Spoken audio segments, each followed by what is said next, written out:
I mean, home can go somewhere, though. Well, like, and I think, or we get the homeless Indian, right?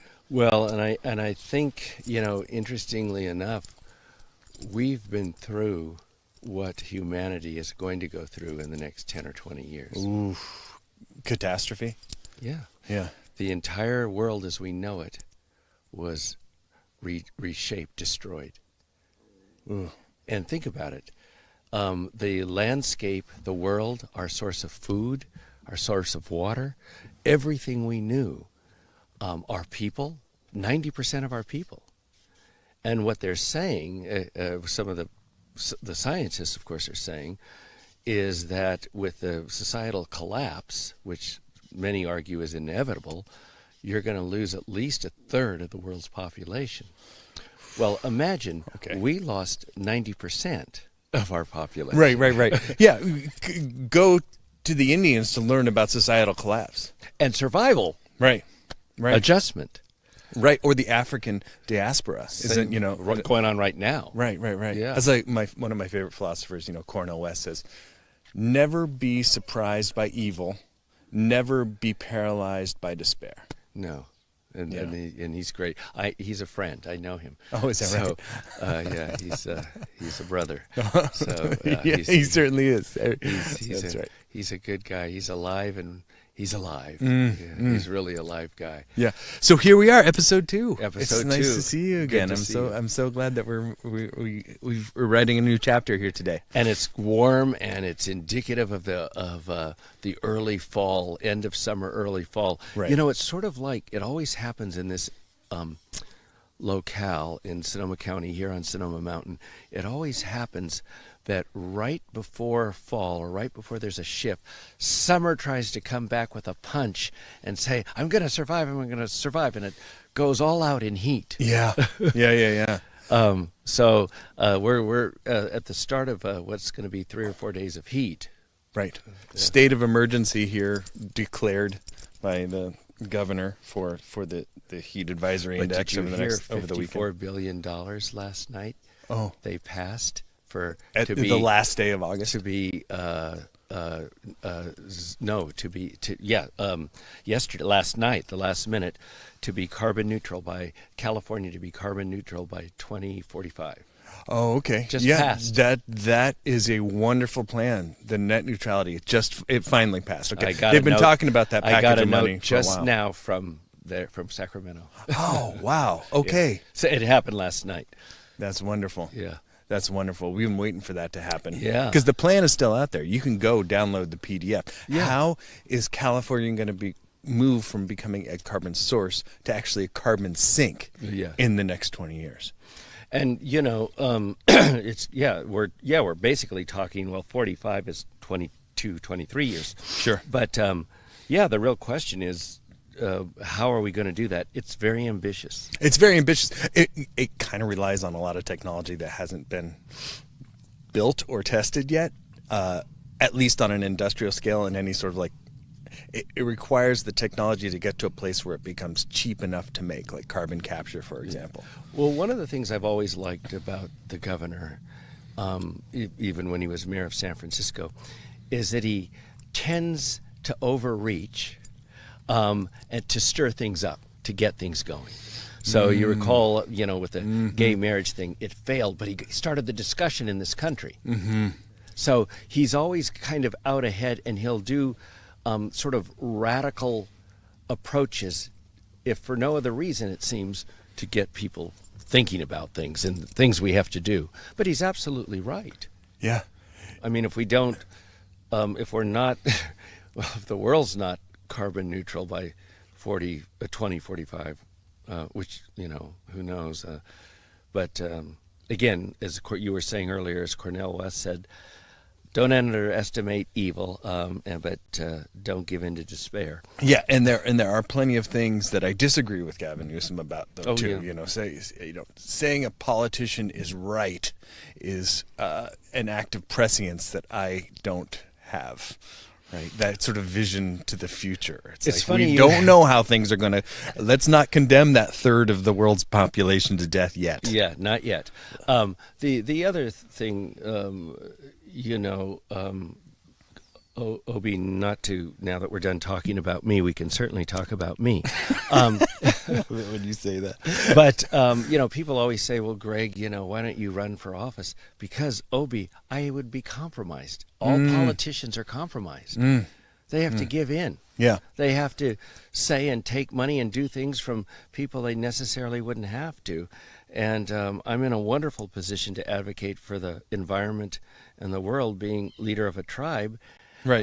With a council that is on the same page as me. Well, you follow your history through, returning to Santa Rosa in the early '90s, really, and then becoming federally recognized as a tribe. 2000 was that? It was December 27th, 2000. It was 8 years. I was trying to get a bill through Congress. Right. Yeah. And then the casino. The casino, which is such a interesting story and a contradiction in your ideals in many ways, isn't it? Yes, I'm glad you raised it because it will give me a chance once again, not just to explain myself, but perhaps to feel vindicated. But I understand. I mean, there was huge uproar. Here was this poet, writer, philosopher, filmmaker, professor at UCLA. And I'd written the Mabel McKay books and Grand Avenue, all of these things, right. Obi. And then I come back here with a casino. Right. And and at the time before, I was Sonoma County's native son, big cover stories. Right. I was famous as their native son. They loved me. I come back with a casino. Yeah. And all of a sudden, I'm the devil. The devil.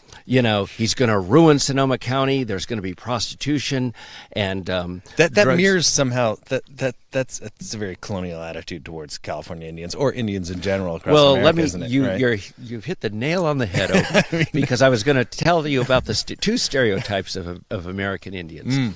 American Indians have always been the prick in the American conscience. We can say, well, we got rid of slavery, of course, never mind the legacy of slavery. Okay, yeah. And we can say, well, immigrants came here, but they chose to come here, never mind the circumstances under which they chose to come here. But how are you going to write away genocide and theft? So there's two prevailing stereotypes of the American Indian. Lo, the poor fallen nature god. Oh, they defeated us. Weren't we mean to the Indian? And oh, we love it when they come to museums and weave baskets and give us blankets, and they're all into nature and the poor fallen nature god. But Obi, as soon as it's a question of power or territory, the flip side of the coin is the other stereotype, wagon burner. Yeah. So I come back with something that will generate a lot of money and empower my people, and I'm a wagon burner. I'm a terrible person. But I do understand it did sound antithetical, Obi, for a casino of all things. And I'd never been in one. I knew nothing about them, in fact. I've never been in one. You're going to have to give me a tour someday. I mean, it's a LEED certified building, right? I mean, that was one of the stipulations, right? Yeah, and the labor stuff. But anyway, all of this sounded antithetical to, you're going to have a casino that's going to be a platform for social justice and environmental stewardship. Oh, that's just Sarris. He's really this greedy, awful person. Well, bringing a house of vice to our bringing community. a house of vice and all of that sort of thing. Yeah. And, of course, the casino's the worst place. We can count the hairs on your head. The surveillance systems outdoes Washington, D.C., certainly Trump. But maybe I shouldn't say this on air. But in any event, to date, Obi, I'm proud to say that in the last 8.5 years, through our mitigation, our compact that I negotiated with the governor, we have given Sonoma County and Roanoke Park $200 million. We have given $60 million in charity for environmental stewardship and social justice. Every California Indian, whether they're from a federally recognized tribes or not, because of our $2.5 million donation a year, can go to UC tuition free. We just today, 2 days ago, announced a $3.5 million donation to build a library and a full-service library in Roseland, the Latin Quarter. Yeah. So to help literacy and all those things that are important. So I'm glad that I've been able to, and establish a precedent-setting co-management agreement, not just with a local regional park, but the first in the country with Point Reyes National Seashore. Yeah. Yeah. So I'm glad I lived long enough to show that. And I understand all the people that were, for the right reasons, felt concerned about a casino in this community. Of course, the last word of this, today, it'll be hard to find a person that'll say they were ever against the casino. Now they'll all tell you they discovered it. No, so, I see. I see. They see the benefits of what the casino has done. So I'm glad, and we support Heyday that publishes your books and my books. Yeah. So we've done a lot of stuff that's important. We've turned around an 80% dropout rate to 100% graduate from high school in just 10 years. Amazing. Yeah, the population of the tribe now is like 1,400? Just about 1,500. I believe it was 1,497. Oh, well, there you go. As of a couple days ago, maybe. Yeah. Now, it's September 1st. Here we are talking about, ultimately we want to be talking about seasonal things, and the philosophy. But I've got, we've got a new thing going on today. Apparently, we're opening up the format of this podcast, Place and Purpose, to our audience to give us questions directly, and my producers are going to shoot the questions to my phone here right now. So, well, God bless you for being distracted enough to and kind enough to look at your phone, because otherwise I would have to be looking at my phone, Obi. So thank you. Yeah, no problem. I think I can walk and chew gum at the same time. I can't. Well, one of the great things about this format, this year-long conversation that we're having, right? This is part 2, a month after we began on this journey. We get to talk about right now. And when you're talking about right now, you're really talking about this sort of moment dilated. And I think that I like that moment dilated. Moment dilated, right? So Yes, we're talking forever. about processes in nature that are circular, that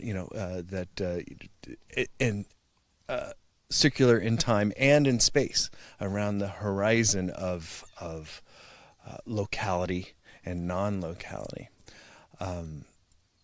And last time we introduced ourselves, we were talking about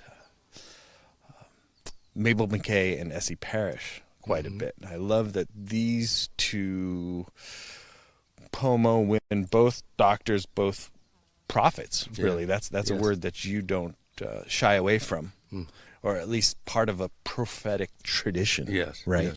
Yes. That is based in the idea of realization, and it's also based on the idea, and this is cultural, and I think that for me, this is something that I'd really like to spend a good deal of time unpacking in this place and purpose thing, is the idea that everything in nature has power. Yes. And that is a word that means a lot to a lot of different people and can be examined from a number of different directions. I think almost ontologically, how do we know things are real at all? You're describing that these objects, like this tree, or even big objects, like concepts, like global warming is a hyper object, as it's been called by the philosopher Tim Morton, when he's talking about this thing is everywhere. It's a thing everywhere. So but calling it a thing removes it from its own agency, which I would posit as a synonym to the word power, right? Agency. Everything in nature has its own agency. So are we in this networked phenomenology of where there's Greg the object, but there's also like Greg who's a node inside of a network. Like you exist, but you don't exist. This gets me back to Mabel McKay's pronouncement that imagination doesn't exist. Well, yes. Let's start to unpack. If I can go back a little bit to From what you were saying, casinos to big philosophy, and then we'll dig our way back out to what global autumn is. warming. Yeah. This global warming. Yeah. And I liked what you were saying about we see it, we understand it as a thing, but it's first of all, it's not a thing because it is living and having an impact on us. Mm-hmm. We're a part of it. Mm-hmm. Yes, it has agency, but so do we. Mm-hmm. So again, as part of nature, we have agency. But then let's go to the issue that the concept of power. Think about power that a politician or a king or queen has in a hierarchy. Sure. Is very different from the way indigenous people here understood power in all things.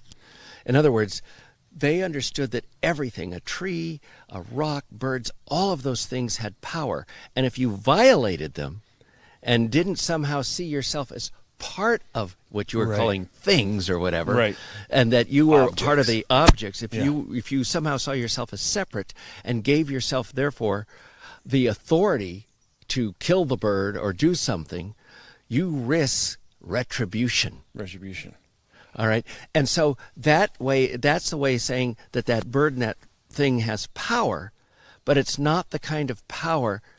It's the power that reminds us that we're all part of one thing. Mm-hmm. And everything in nature, in some way or other, will remind us that we're just a part.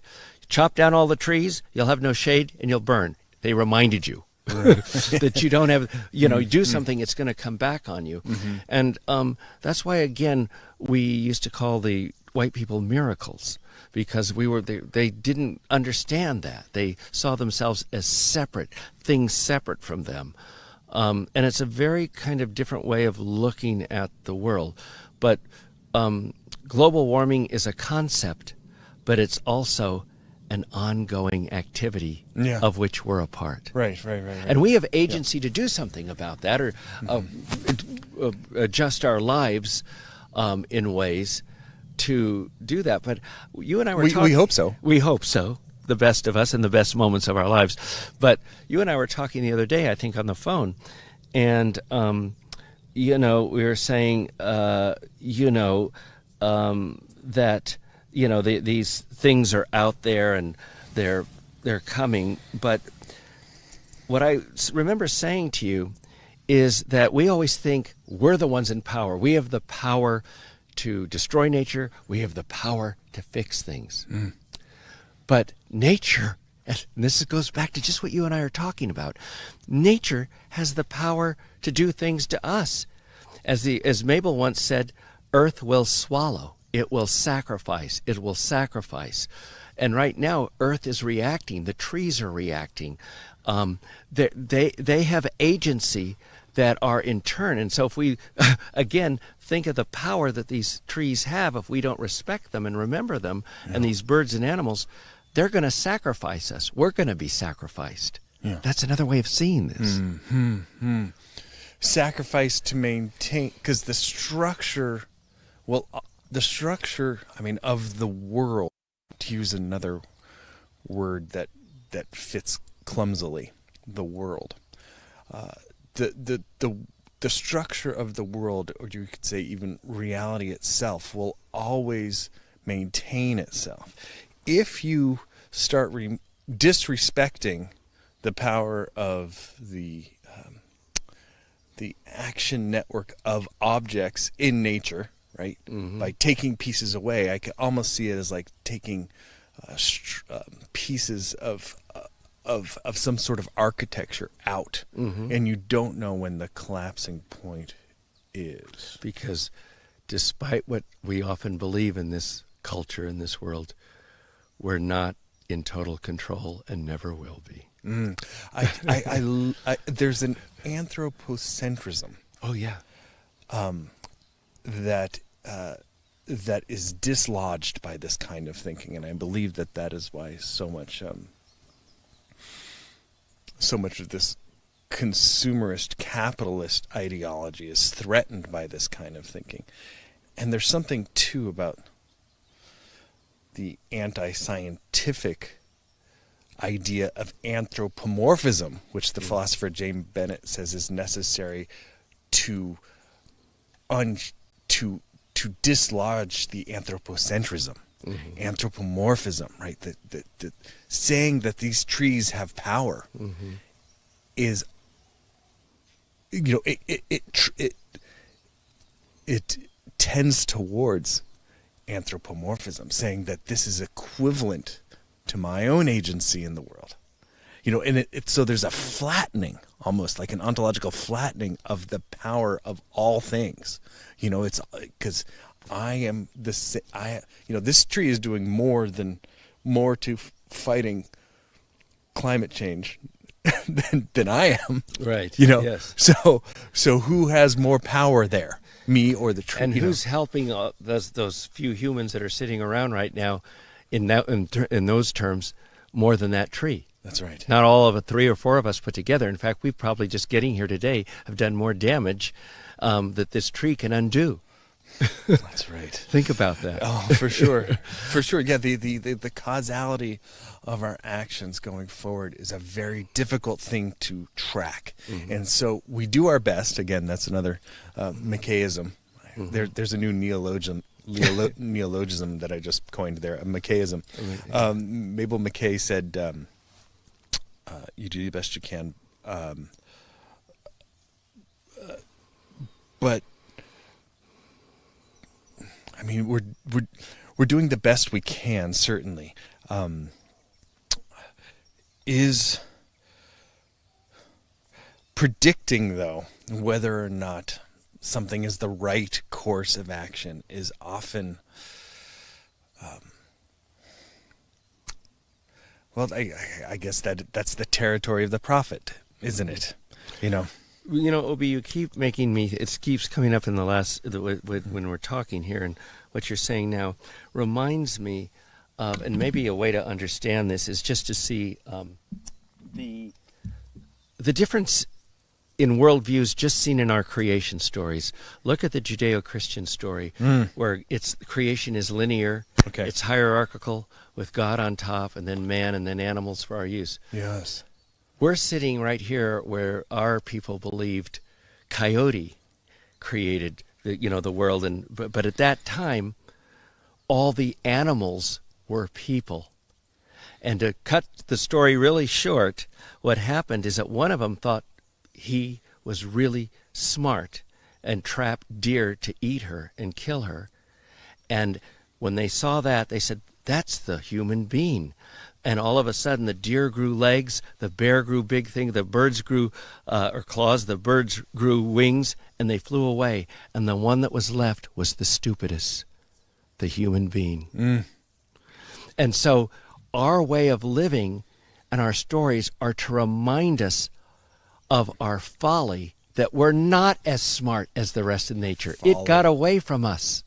And the humans, in so many ways, with our smart ideas, are full of folly, and we have to, humility, and that's a big one there. Yeah. But I think the very different notion of humanity, of us being the ones that nature was smart enough to get away from, and we're left here alone. And look at us. All we can do is tell stories. Our claws aren't good enough for anything.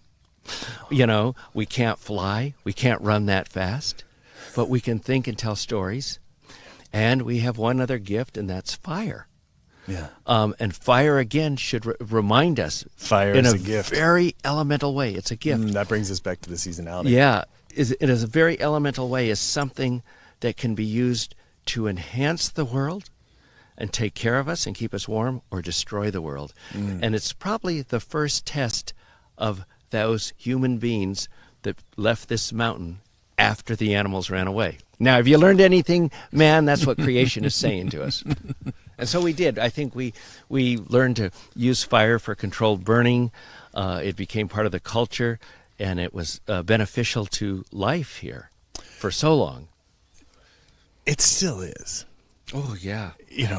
I I think of the beginning and the end of the world, how it happens on a yearly basis, really across the land in California with the fire. So, we started this podcast here in August, September, and now episode 3 will be in October.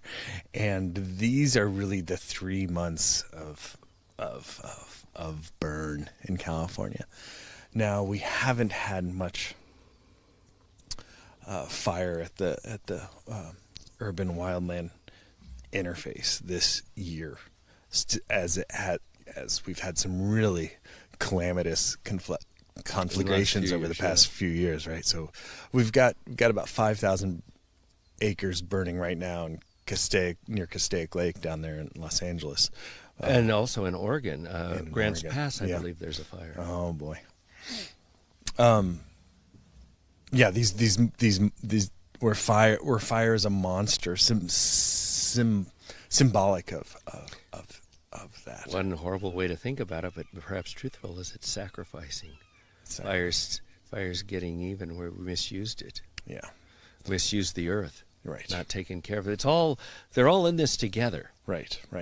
Too often we're not in it. Right. Well, one of the biggest problems. We've got a couple of questions here from some of our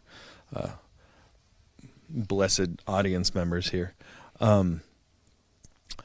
Chris wants to know, can we speak about how the acorns and the oaks inform us about the seasons and how they change year to year? We talked about that a little bit last time, where these mycorrhizal networks, and talk about a hyper object in the earth, right? Mm-hmm. This idea of like this sort of like, it's been called a dark ecology. Again, that's the philosopher Timothy Morton, when there is these infinite relationships we just simply can't touch, and we can't touch with our understanding of. Oh, that's the Bateson quote that you gave last time, right? Which science at its best shows us our limits, or its limits. Its limits, right? Yeah. When oaks over hundreds of square miles decide that it's going to be a mast year to really produce all of the acorns at once, greatly overwhelming acorn production for other years, we're not exactly sure how they do that. Well, or what. So when Mabel McKay says, certainly the trees are talking to each other, but I don't know what they're saying. Why would I be listening? That is something that they're talking about. Well, let's just talk about his question here is about the acorns and the trees, sure, and why they give certain times of year. And just as you were saying, we don't know exactly why, but we do know one thing, and we've known it historically, that when they give these big harvests, we should be thankful. And even when they don't, we still need this time of year to be raking out from under the trees and taking care of them and showing our gratitude, because they're deciding when they're going to feed us and how they're going to feed us. And all we can do is thank them. And I think that's what's so important. The fact that we do get these, every now and then, the trees still giving these big harvests, and I feel guilty walking around this mountain, seeing all the leaves left on the ground, all the acorns left on the ground, and I'm thinking, nobody cares about you, and you tried this year once again to show us your abundance, and you didn't, and we're not doing anything, and it breaks my heart. I'm just thinking, I don't know why you trees keep doing this, because we're pretty crappy. We're not showing our gratitude. And for thousands of years, the acorn was our essential food. It's a carbohydrate with the highest protein on earth. It was a great food. It is a great food. And who knows, Obi, scrambling in the future, we might be on the ground leaching it once again, the ground acorns. And so these trees, bless them. They keep trying. Every time there's a big harvest, they're saying, well, we haven't forgotten you. And then, of course, every year, we forget them. And you know what? we don't take care underneath them, a fire comes through, and we lose everything. That's beautiful, Greg. I feel it. I hear you. I see your eyes glassing over, as if that there's real emotion there. The garden is untended, and it keeps trying. It's again, if it's alive, as we were talking at the top of this conversation, it's trying to. I don't know why or how. All I know is good enough to do it. To give us food. Yeah. The same with the bay trees. The bay nuts, the last couple of years, we've had huge abundance of bay nuts, and they just, pepper nuts as we call them, and they're all over the ground, and I feel guilty. I feel guilty when I sweep them off my porch, and I just, right now look at the trees and say, it's that time of year. They're giving once again. And what am I doing? I'm worrying about getting a book done. I'm worrying about something about the damn casino. About this. I'm worrying about that.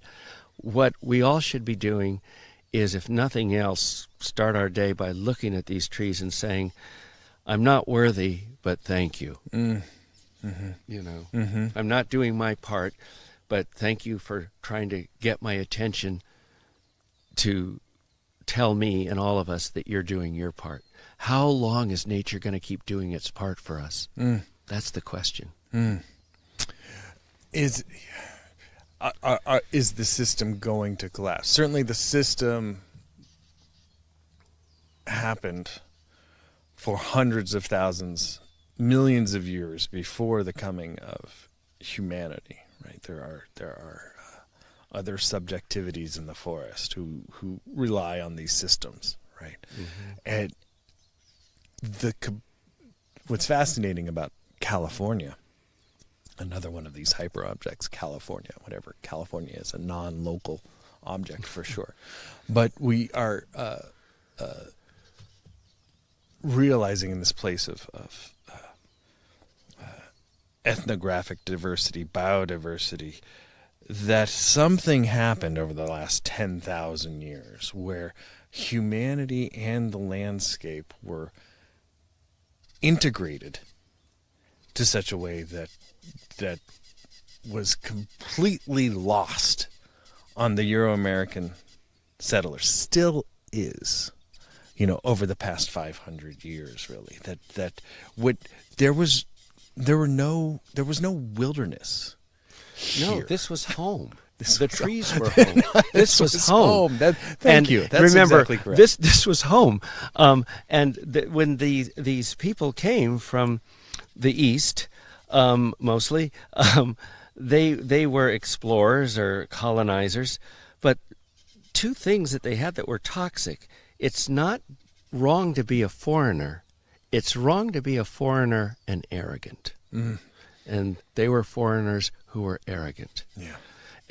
But it was normal for them. It was normal based on their religion that there was a hierarchy. Remember, they were serving a king. So they thought they were doing the right thing, even though they were causing all this pain. They normalized arrogance. Yes. And it's still going on today. It certainly is. This arrogance. I've been thinking about this. I've been working on the final book in my Field Atlas series, The Deserts of California. The manuscript is due in a couple of weeks. And so I haven't slept too much. But I've been trying to work through these fundamental ideas. The success of this book will be based on, the creative success, the aesthetic success, the success in my own heart of this book will be based upon my ability to answer the question, what is the desert, right? And it's difficult for me, being a guy who was born on this side of the Sierra Nevada, which is a much different ecology than the rain shadow, which is a place of contradictions, fragility and resilience. But there are patterns that are recognizable to me, and understanding this is where the point I'm trying to make about tying together the arrogance with the understanding, with the respect. Understanding natural systems and this gets to my whole vocation. You know, I don't have a job. I don't have a career. I have a vocation, invocation. I can give you a few quarters, but go ahead. Thank you. Sorry, Obi, you just opened yourself to that one, but go ahead. Oh, you're right. It's true. It's true. But I mean, the point I'm just trying to make is that there is a direct correlation between, in my heart at least, between understanding and respect. Mm-hmm. I am working at understanding these systems in order to respect them. Right. So this is a way of disarming my own arrogance, I hope. Mm-hmm. Right. Well, I think so. And I think that hearing a good story, reading a good book, mm-hmm.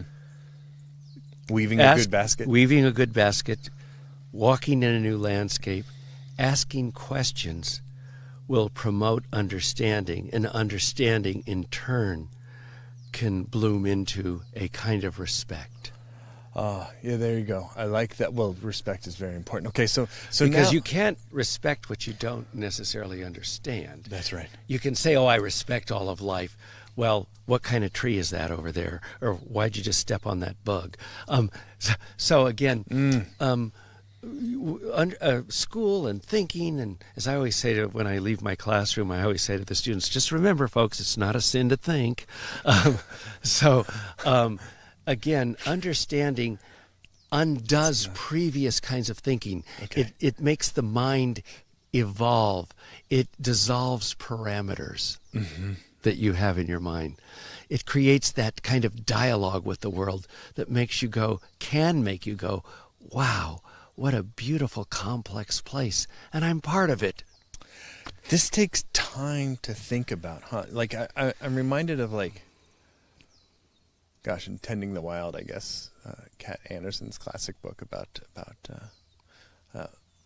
indigenous management of natural resources in California. We're introduced to the idea of, like, the work week mm-hmm. of the Native American, which is much different than the work week of the European American mindset. Yeah. Right. But I think that namely, it was like, what? I mean, you work an hour a day to. Well, yeah. Again, it's going to call up Mabel. Now, there's certain times of year, like starting now, this time of year we're moving into the work period where there's a lot of gathering of acorns and hauling them. And then in the spring, pounding them, leaching them, and storing them, and so mm-hmm. forth. And then, of course, when the salmon run, there's a lot of work there. But they say that the average workday for and by the way, everything was around the seasons. We would leave our central village and go to small fishing like camps in different places when the weather was good. We'd go out in groups or family groups and move out in our territory. Sure. And then in the winter come back with all that we'd stored and so forth, or carry back. But yes, 45 minutes. And once I asked Mabel McKay, I said, well, what did you do the rest of the time? And of course she said, oh, we wove baskets and thought about God. Art and philosophy. Obi, sounds pretty good to me, doesn't it? That's my job. That's, yeah. I mean, you're lucky. I mean, yeah. I am very lucky. Yeah. I am very lucky. I question the word. I question the classification of what work is in that case, mm-hmm. right? Making baskets is work. Yeah. Singing songs, thinking about God, figuring this stuff out, remembering the technologies, holding the tradition that makes a culture over 10,000 years cohere. Even think about when we are, quote unquote, if you're going to bifurcate work from religion and all that sort right. of thing, think about what we had to do when we were packing fish from the ocean or carrying big burden baskets of acorns. We would sing the bear song, which would give us the strength to carry that stuff up mountains. Mm. If we had to go long distance, we'd sing certain bird songs to help us fly smooth. And they worked. Federated. Yeah. Did I tell you before I forget the stories about when I was driving Mabel up the coast and the fog lifted? I think I told that story. No, you haven't told it on this show yet. Well, this will just show you. And I'm a guy of the kind of grew up in a white world for better or worse, and all of that. And so anyway, I was 19 or 20, Obi, and back from college, and Mabel called me up, and she wanted me to drive her up to see S.E. Parrish at the Kashaya Reservation, all the way up Highway 1 from here. It was Christmas time. Fog was in. I was 19 or 20. Obi, who wants to drive one old lady up the coast on a Friday night to see another old lady? I was home. I wanted to party. I wanted to do what other kids did. She talked me into it. We get out to Jenner. The fog is so thick you can't see in front of the car. I said, Mabel, this is a really bad idea. Let's turn around. Let's turn around. And she just kept talking. And then all of a sudden she said, oh, I knew this old lady that had a fog song. And I thought to myself, Obi, well, old lady, why don't you sing it? I thought to myself, cynically, sarcastically. Yeah. And she goes, I think the song kind of went like this. And she started singing the song, and I swear to you, Obi, a tunnel opened up in the fog, and we got all the way up, 25 miles up Highway 1 to the Kashaya Reservation, and we get out of the car, and Mabel taps the hood of the car, and she goes, guess the song still works, don't it? And then we get in there, and Essie wasn't feeling well, and she was going to pray, and Essie was on her bed in the old schoolhouse, and she tapped for me to sit down on the bed, and she looked at me, and she said, you better learn to believe these things. You better learn to believe these things. Well, that gets back to, that's wonderful. It gets back to, like, imagination doesn't exist. Yeah. It almost seems to me like, I mean, everything is together or it's not, right? It's like these thoughts that we have. There's something going on in my head. Those I can imagine a lunchbox right now, right? Yeah. And that is so is that thought real? Does that thought have form? What is the form that is happening there, physiologically or psychologically? And I'm going to be Mabel. I can't help it, Obi. Please, what did she say? Maybe you haven't had breakfast. Maybe you haven't had breakfast. Maybe you want lunch. That's right. But that's what it's telling you. These are the kind of thing. It doesn't matter how much food I drink, how much drink I drink. But I think philosophically, we're talking about even quantum entanglement, where we have these non-local phenomena between objects, these quanta. That are mathematically verifiable, empirical quanta that are reacting to one another, paired up, reacting to one another, non-local systems, regardless of distance.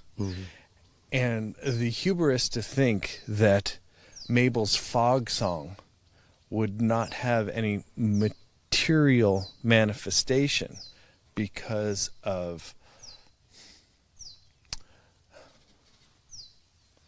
belief in realism, or a bifurcated world between the real and the quote-unquote not real. No, that's right. The Western world bifurcates. The indigenous mind didn't. That's good. Well, baked into the bread of this podcast, Greg, is really an indigenous critique of that bifurcation, and where can we find some common ground? Now, we're already about 45 minutes into this, and we've got some really wonderful questions coming in, Greg. So birds are coming all around here. Do you see the birds are flying all around here? So we're doing something right, Obi. This is how I sing, brother. I don't. Look at.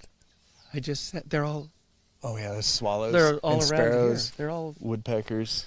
We're doing something right. Yeah, the woodpeckers are really good. They've got lots of work to do. Oh, there's the jay. Yeah. Now they're thanking the trees. God knows they're getting all those nuts. Now Susan asks, would like to hear from Greg how us non-Indigenous people can respectfully join in with Indigenous projects.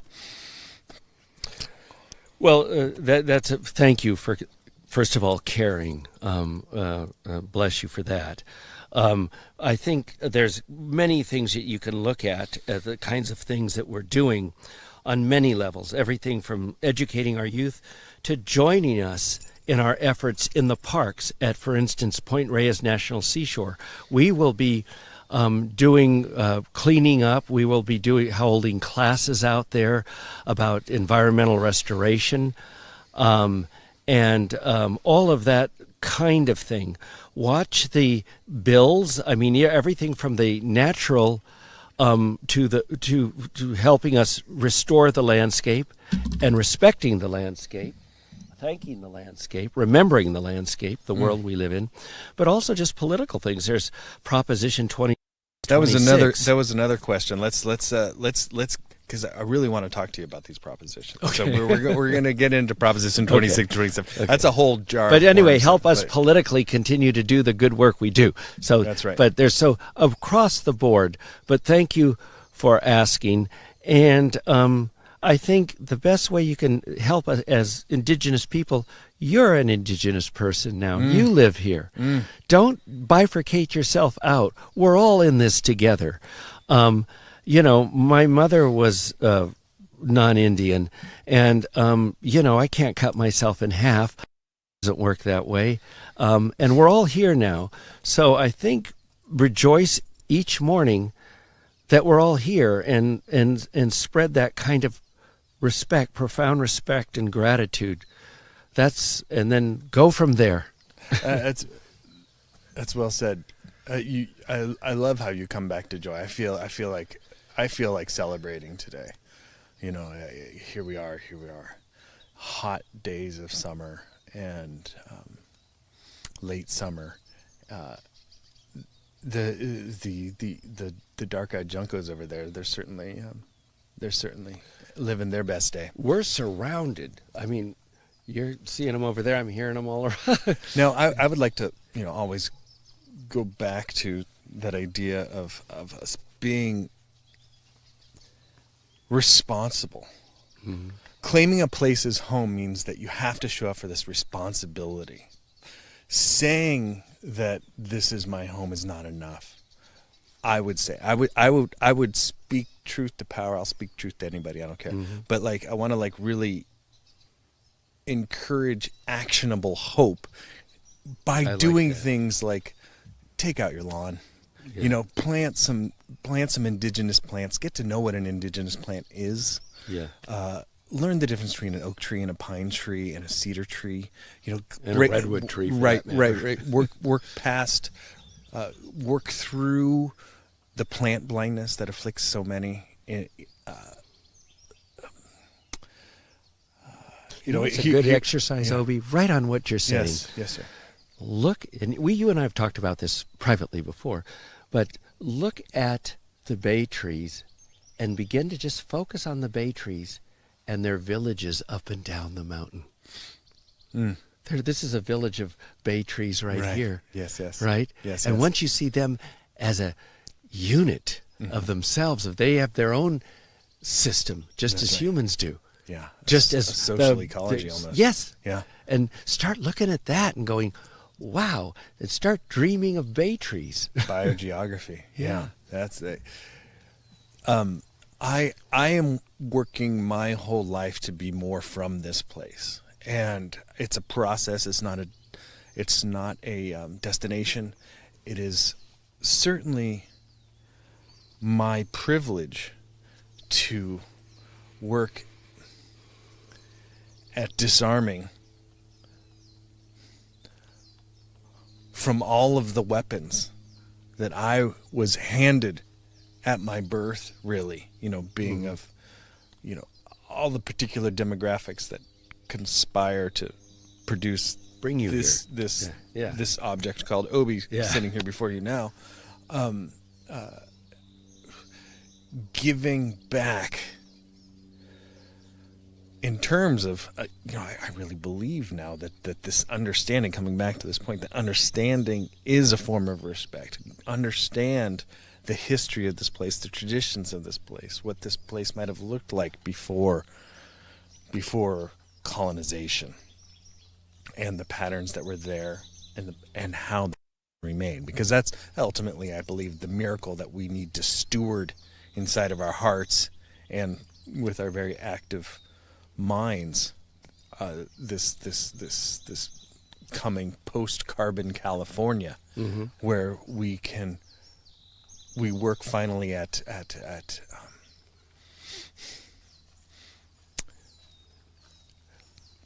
deconstructing the age of progress, building the age of resiliency. Imagine the world you want to live in and start living there. That's right. That's right. So getting back to right now, right here, I really want to talk to, I think that supporting the land back movement is very important too for non-Indigenous people. But right away, one thing that we all can do is we can vote no on 27, on 26. Yeah. Can you tell us some background and why we should do that? Let's start with just the 26, which we want to do yes for. We're aware that the corporates in Vegas, the big corporate, shall we call them monsters, I think with this audience I can say that run Vegas and run much of the world, always predicated on greed and all of that. And so we knew that they wanted to come do sports betting and online sports betting here. So we thought, well, we'll just kind of preempt them. And since we have proven in our brick and mortar houses that we can regulate and control gambling, who's gambling, and make sure they're 21 and all that, that we should preempt them and do that. So 26 is to allow the California Indians to continue their sovereignty on gaming, to support their communities and the larger communities as we have, as Graton has, and hopefully preempt the corporates. Well, the corporates came back, just as we suspected, with Proposition 27, and it's online gaming. And it's dangerous and a sham. They're saying we're going to help the homeless. 90% of the money will go out of the state, only 10% of it will go to the state. And what people and the few tribes, out of 100 tribes, there's only 3 tribes that support it. But what people don't understand are 3 important things, Obi. The first is loopholes. So 10% of their profits are going to go to the state of California. Okay. So 27, if it passes, 10% of these out-of-state corporations will stay in the state. Will stay in the state. In the form of taxes. Sure. Now, here's the catch, the loopholes.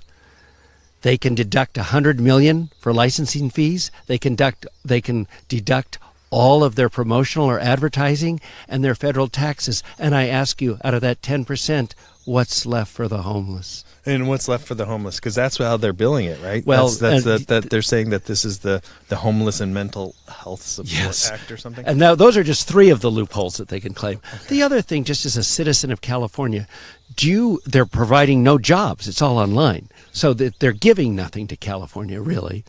And the other thing is, so as a California citizen, I hate to see us get raped. I hate to see Indians. Once Indians, it's a pattern in history. When they moved the Indians from the south because they were interfering, Jackson marched us to the Trail of Tears, moved us out of the south, put us in Oklahoma in the middle of nowhere. They discover oil. They come in and get our oil. So this is, again, the greed. They see that something, they want to get it. They want to take it from California Indians.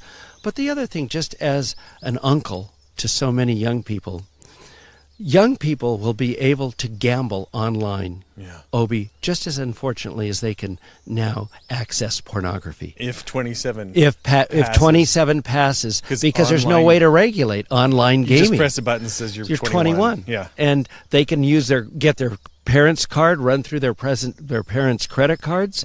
So again, there's loopholes that they don't tell you about that won't help the homeless in 27. 27 will take from Indian sovereignty and our ability to take care of ourselves. And 27, online gaming will not be able to be regulated and kids will be gambling. So there are 3 tribes who support 27. And thank you for raising the 3 tribes. What they don't understand is that those 3 tribes, they're led to believe that they will be able to profit from online gaming, make a deal with these corporates. Do they already have the deal in place in case? I don't know, but regardless, Obi, they're going to have to pay a $10 million licensing fee. These are small, out-of-the-way tribes. Where are they going to get the $10 million? They're going to have to borrow it from the people they're making a deal with, who will charge them interest on that. And I ask you, will they ever see any money? That is gangster. It's gangster. That's what really upsets me. Corporates, this corporate world right now, once again, with the Indians and against the corporate world here, in truth, it's Samson and Goliath again. It's once again, of the small, poor people, this protecting what we have. And those Indian three... David and Goliath. David and Goliath, yes, Samson. David and Goliath, yeah. I was thinking something's wrong there. Sorry, I got my stories mixed up, but which I often do. Yes, David and Goliath. And so, again, 27 is a sham. Vote no. The three Indian tribes we're being lied to or don't understand what really will happen. How many tribes are against it, though? 3 or 4? There's 57 that are against it. 57, okay. And three for it. Okay. And those 3 out-of-the-way tribes are led to believe that somehow they're going to make more money here, but they're forgetting the licensing fee, $10 million, which they don't have, which will really compromise their ability to make any kind of worthwhile deal with the corporates. If 27 passes, that's going to really cripple your ability to donate. I mean, if 27 passes, casino. it will impact our business and our ability to take care of our people, and the money that we give to the larger community for environmental restoration and social justice. But equally important, Obi, it can set a precedent, and that's what this is really about, for the corporates to come in here and get online Class 3 gaming, which would totally destroy us. And that's what they're aiming for. These Vegas people see California gaming as the golden egg of the world, and they want to get it from the Indians. Yeah. And cheat, and what's fascinating, it should tell you how badly they want this. There has been no other political campaign in this country to date outside of a presidential campaign that has spent so much money on the campain. The messaging is incessant on television. I listen to my Mexican music while I'm shaving, and I YouTube and stuff, and yes on 27. They're everywhere. They're spending money because they want to rape this land and its people. Greed, greed, greed. Unbelievable. And we've proven that we are good citizens of California. 10 to 15% of our profits goes to the state. Right. So yes, just to reiterate again, yes on Prop 26, which will protect sovereignty of Indian nations. Yes. And will raise money for tribes that don't have gaming. Yeah. And will guarantee that children do not have access to gambling. So Yes. that is yes on 26, no on 27. Absolutely no on 27, yes. Don't be fooled. It's a sham, and they're trying to confuse the voters. Obi, this is something I feel a little embarrassed in this show, folks, all of you listening, talking about these kinds of things while I want to talk about all these birds and stuff. Well, this is seasonality. It is election season. It is a harvest season, yes. But, in my defense, and I'll just say this, I'm being a fool, Obi, but I said to you this yesterday, I think politicians and leaders need to be poets and artists and poets need to be politicians. Well, Socrates would agree with you. Yeah. And that's what this exercise is here, Greg, right? Socratic dialogue. We're having a Socratic dialogue, absolutely, you and me. Absolutely. Socrates is the first one to say that he doesn't know anything. Plato reminds us of that this is philosophy. This isn't truth in prose, right? Mm-hmm. We love wisdom. We are not here to say that we have the wisdom or that we have some kind of monopoly on truth. Yeah. Right? It's not. That is not where this conversation goes. So we might go to the ontological reality of objects and things in a phenomenological universe, and we might go to the realities of Indian gambling, right? So that because that's all part of it in some ways. Of course it is. And by voting no on 27, yeah, you are getting back to our listener Susan's question there about what can we do to support indigenous efforts? We'll vote no on 27. And thank you, Obi, for finding a clever way to come back to her question when I started answering it. So, Obi did it, folks, not me. Participating in the democratic effort at all is a strengthening thing for us. I mean, I believe in the democratic process, as messy as it is. Because it is a process. Because it is a process. It's ongoing. And it's an experiment, too, It's an that experiment. we can lose also, you know. So defending the plurality of voices, regardless of how wrong the quote-unquote other side might be, right? Understanding is always a sign of respect.